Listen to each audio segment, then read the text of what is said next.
What is good, YouTube? It is your boy Anime Double Hunter, and today I will be explaining one of the most overlooked characters in Jujutsu Kaisen, Suguru Geto. We will be talking about how he became the man who he was, as well as his outlook on the Jujutsu society and the mental struggles he faced as a sorcerer. Now, before we get into today's videos, heads up, there will be manga spoilers. For those of you who have finished season 1 and are looking to get into the manga, I suggest you go read Jujutsu Kaisen Volume 0 or wait for the movie. Then head to the manga, which starts on chapter 64. The alternative will be to jump straight into the manga and then watch Volume 0 once it hits theaters in your area. Now that we got that out the way, if you are new to Anime Double Hunter, welcome. Here on this channel we cover all sorts of awesome Jujutsu Kaisen content, from weekly reviews to character breakdowns to ability explain videos and more. So definitely subscribe to not only get Jujutsu Kaisen content, but to also be a part of this growing community and family. We are 5 subs away from 100. Now with that being said, let us begin. So before Suguru Geto went on to become a mass murderer in order to be executed on sight by the Jujutsu higher-ups, at one point during his life he was actually best friends with the strongest sorcerer alive, Suguru Gojo. Back when they were high school students, they were actually a duo of two impudent, well, Geto was on the lighter side of impudent. I mean, we all know how cocky Gojo is. Where were we? Two impudent S-grade sorcerers exercising curses left and right. So where did we go wrong? Let's turn back to the hidden inventory arc. During the hidden inventory arc, Geto and Gojo were given the task of defending the star plasma vessel, Rika Amanai, a vessel for Tengen to emerge with in order to preserve his immortality. After Gojo and Geto take her out on a short but splendid vacation to help her see how great life is, Amanai comes to the decision that she doesn't want to give up her life and become a vessel for Tengen. She actually wants to go on more fun trips, spend more time with her maid Kuro, and live a normal life. After hearing this, Geto gives her an option to either go downstairs, become a vessel, or turn back around, go with Kuro, and live her life. It's at this moment, Amai finds out Geto and Gojo already discussed the possibility of her wanting to live, and they both agreed that if that were to be the case, they're ready to fight Tengen and protect her from any foe that comes to her harm. This was actually a pretty touching scene until our boy Toji came and ruined it. And although it was messed up, it was pretty cool. I don't know, Toji's just different. After having an emotional breakdown and telling Geto the truth, Geto reaches out his hand to her and tells her let's go home. In the middle of this moment, Toji, who had just defeated Gojo, shoots Amai right in the head in front of Geto, instantly killing her. Geto, who is shocked for 2 reasons: one, because Amai just died right in front of his face, and because Toji is the one here instead of Gojo. He goes on to ask Toji why is he here and what happened to Gojo, to which Toji reveals to Geto he left him for dead. Following this, Geto is totally enraged with not only the death of Rika Amai, but the supposed death of his best friend Satoru Gojo, and goes on to fight Toji. After engaging in an intense back and forth match with Toji, Geto is defeated and left for dead, with the only reason for not being killed is out the fact that Toji did not want to engage in a gauntlet match with Geto's curses, to which Toji tells him to thank his parents for that. Following this, Toji exits the temple and sees a delirious Gojo waiting at the entrance for him. The two then go on to engage in a round 2, which was a 10 out of 10 by the way. I absolutely cannot wait to see Mappa animate this and have Gojo versus Toji on the top 10 anime fights of 2022 or 2023, given when season 2 drops. Moving on, the round 2 deathmatch results in Toji's death and Gojo being the victor. After recovering, Geto later meets up with Gojo, who's carrying a dead Amai and is surrounded by non-sorcerers who religiously worship Tengen and follow his belief. Crazy enough, they're actually clapping and very happy Amai is dead. Gojo, who is still partially in a delirious state, notices how sad Geto is after seeing a dead Amai. He then gives Geto the option to kill all of Tengen's followers right here now, as him in this state won't even feel it. Geto then explains to Gojo it's meaningless. Based on the way things seem, the people here are only followers of the practice, as the leaders or heads who preach these practices that were associated with the Jujutsu society are most likely all gone. He then adds the Time Vessel Association will most likely also disband, as they originally had the excuse when it came to the bounty, but after it was called off, there's no way of getting out of this situation. After hearing this, Gojo asks Geto, is it really pointless? Does there really need to be a reason? To which Geto replies, of course it's important, especially being a Jujutsu sorcerer. Now guys, this entire arc and especially this sequence was a turning point for not only Geto but Gojo as well. During this sequence of events, Gojo and Geto both come to realize how cruel the Jujutsu society is. But unlike Gojo, Geto goes on further to delve even deeper.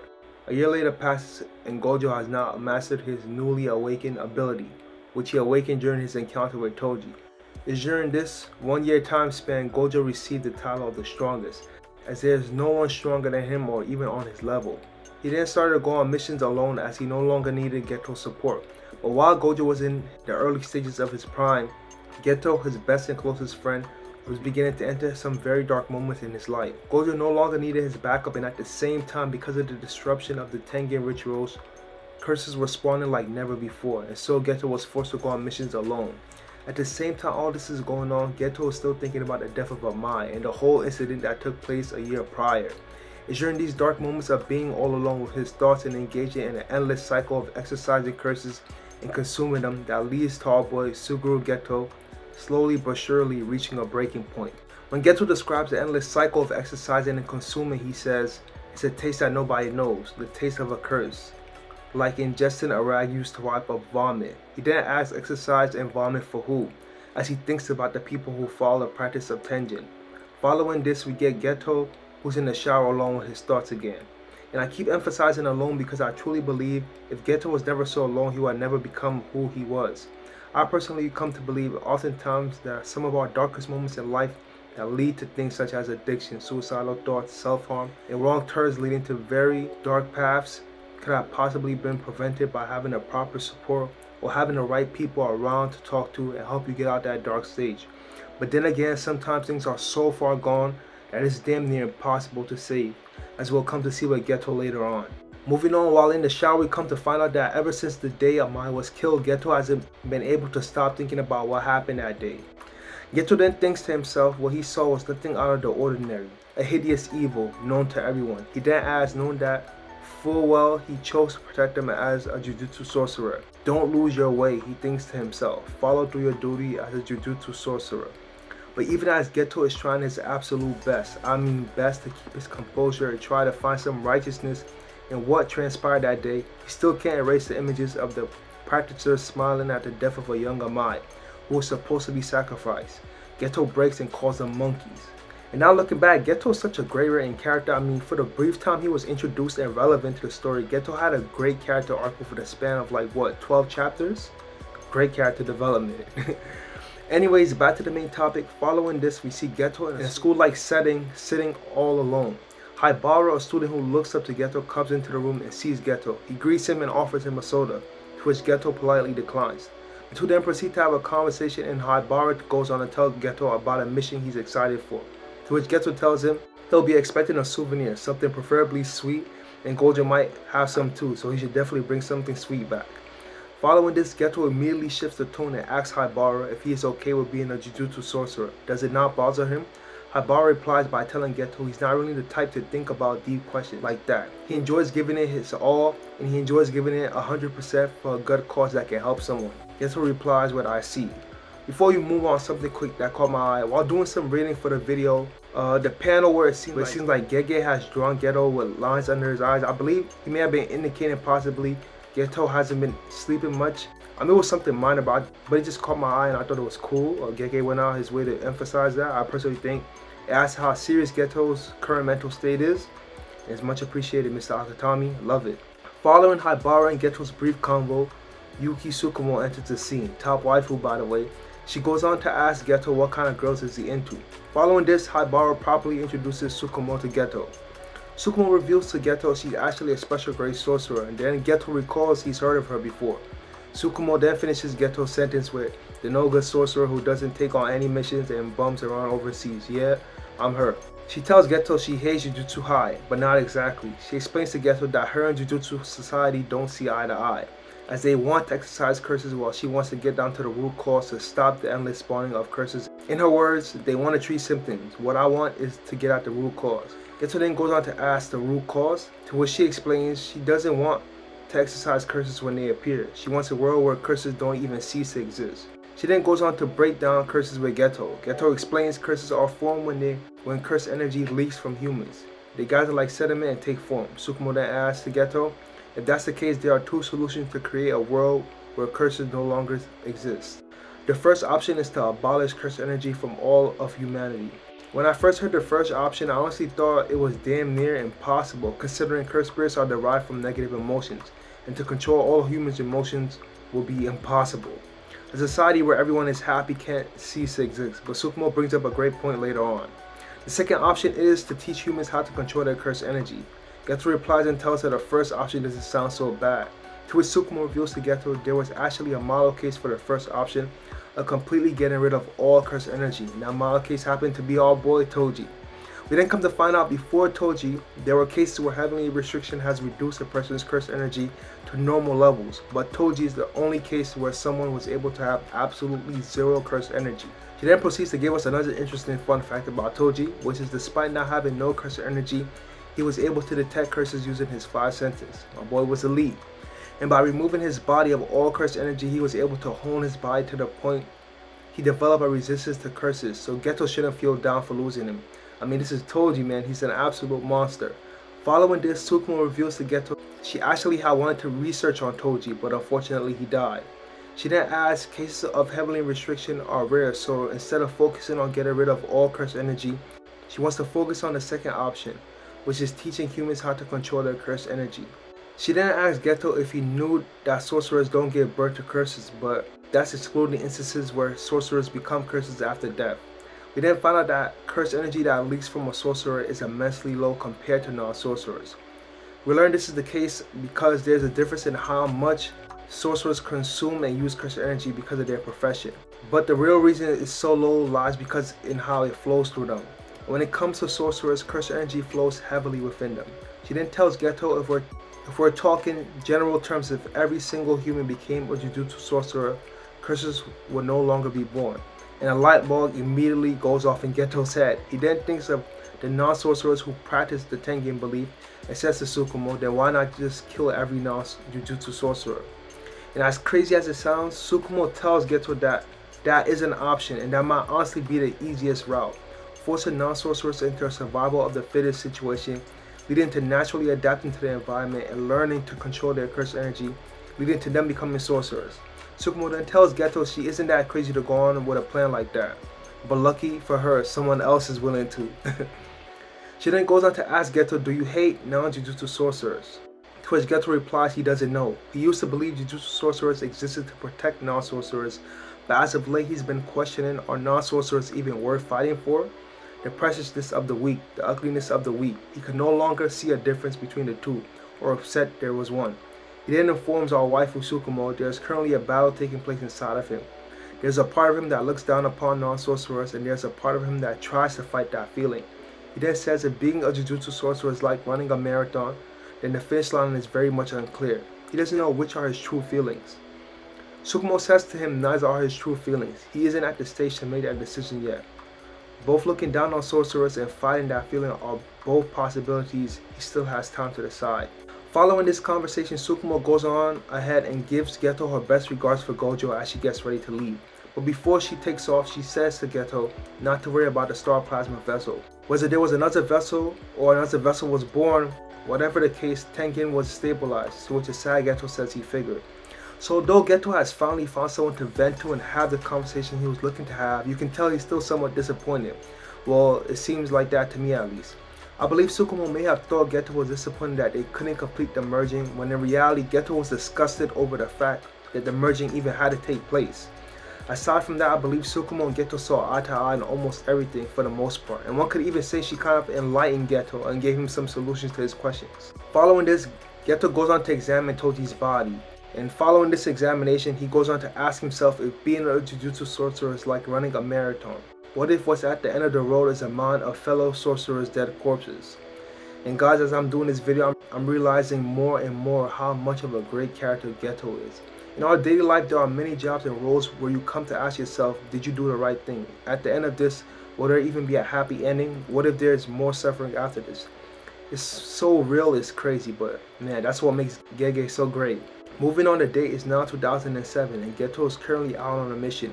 We get a brief summary of what's currently going on, spirit kidnappings and abnormal deaths within said village. The curses thought to be responsible were exorcised. We then turn to the next scene and Geto is in front of what seems to be a cage with two little girls who seem beaten pretty badly. Geto says, what is this? And a young man who's accompanying Geto says, what do you mean? These two are responsible for the incident, right? To which Geto says, no they're not. The young man tries to explain to Geto these two use some strange power and often attack the villagers. Geto says, I already dealt with the cause of the incident. So as you guys can probably tell, Geto is trying to eliminate all allegations against these two little girls. He isn't trying to buy any bullshit the villagers threaten. The old lady who's also accompanying Geto and the man tries to tell Geto that her grandchild was on the verge of death because of the two little girls. The two little girls try to speak, but they immediately get cut off. The young man screams, shut up monsters, and the old lady screams, your parents are the same. I know we should have killed you when you were born. In the midst of this, Geto brings out a curse that says to the little girls, it will be okay. Geto then recalls Sukumo's words about making a decision, the part of you that looks down on non-sorcerers, the part of you that tries to resist that feeling. Whatever you're feeling, those words cut off, and in the following panel, Geto says, let's step outside for a moment, shall we? We then get the text, you have been the one to decide. We then see a village that seems to be terrorized. In the next panel, we get a summary of what happened. It reads as follows. 5 days after dispatching the person in charge, Suguru Geto, 112 residents of the former village are found dead. At the time, the cause of this massacre was thought to be the result of a curse running loose, but it come to find out that the curses were actually Geto's. Following this, Geto fled, and according to Article 9 of the Jujutsu regulations, he was not considered to be a curse user and was to be executed.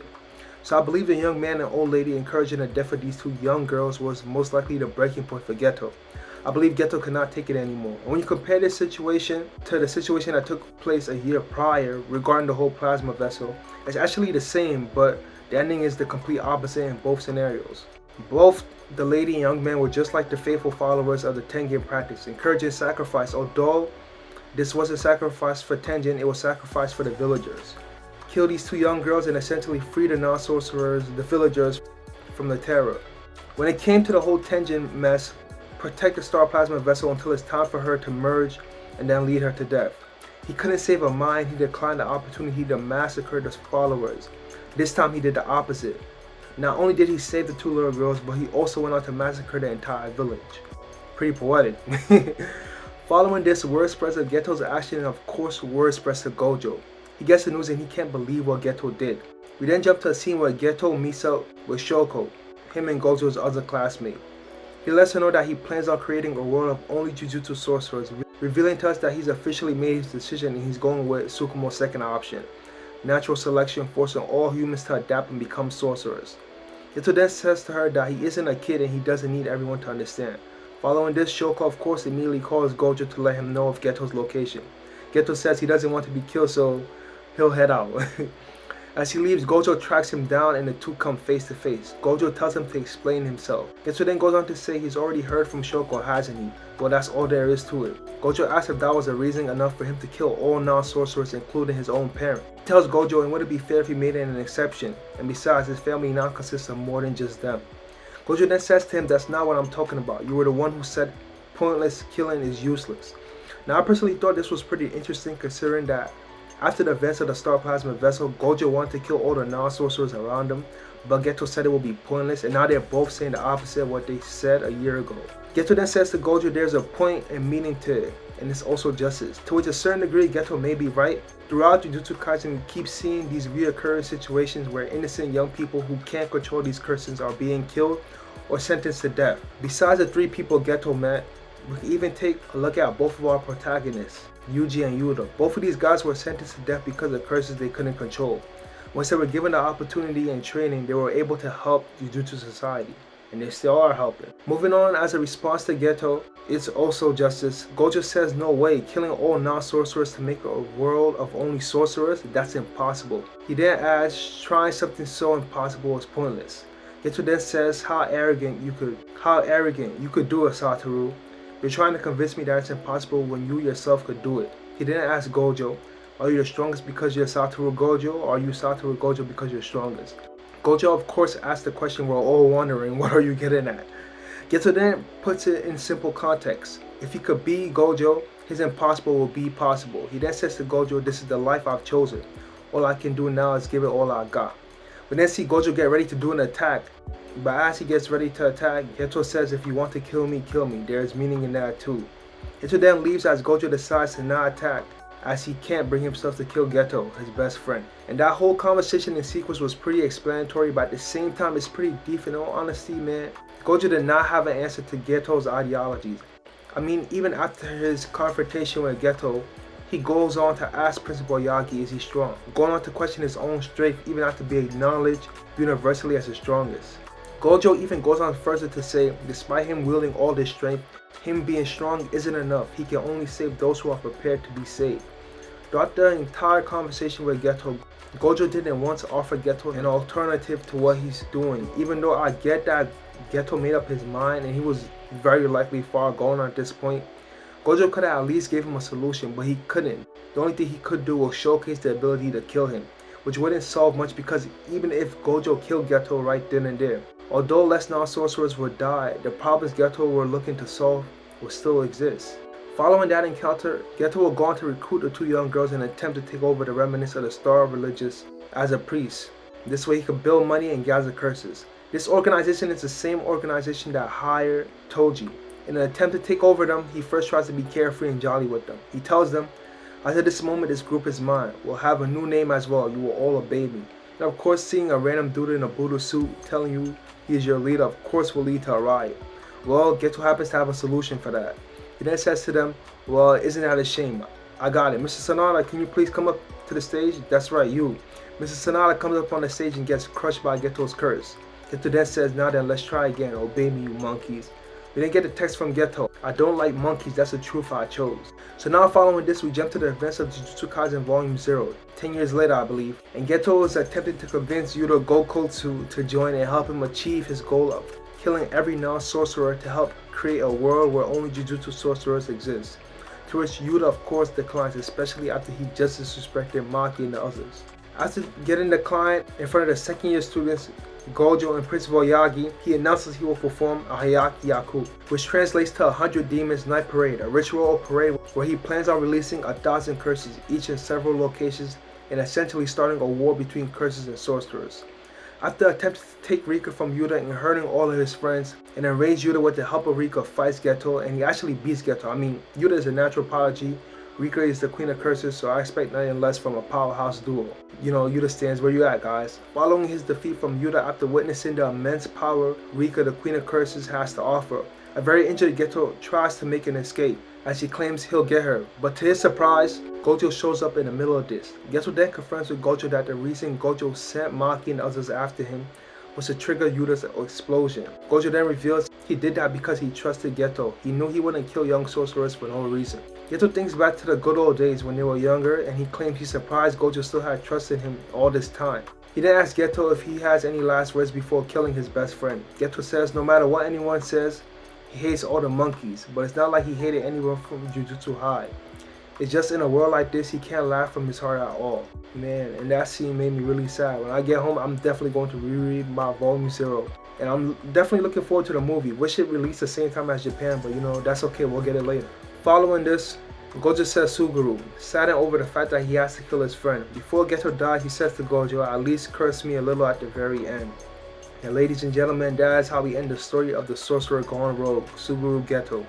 As stated many times in this video, I found Geto's character very interesting. Gege was absolutely in his bag writing Geto, and I do have to say he's definitely one of the best written characters in the series. Anyways, I hope you guys enjoyed the video. It took me the entire day to write the script of this video, and it's probably going to take me a couple of hours to edit the video. With that being said, I hope you guys enjoyed the video. If you made it all the way to the end of the video, thank you so much. I really appreciate it. I hope you enjoyed the video. Drop a like if you did.